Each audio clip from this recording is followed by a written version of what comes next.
And talk to me about LLM as a judge, because I know there's 50 different ways to do that.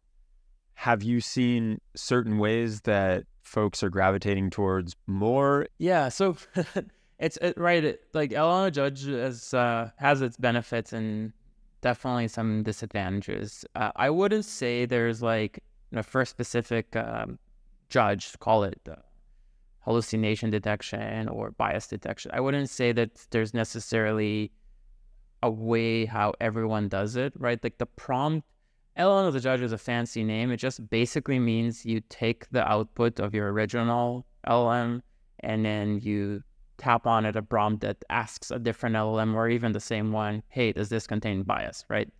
Right. But so obviously people develop those prompts, and those prompts are also perform differently on different LLM providers. So I wouldn't say there's necessarily a method that everyone uses.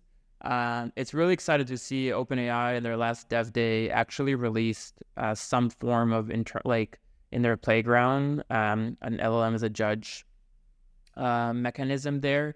So they wrote the prompts for them, and knowing OpenAI, they probably did a good job developing those prompts. So that's great to see some form of consolidation there.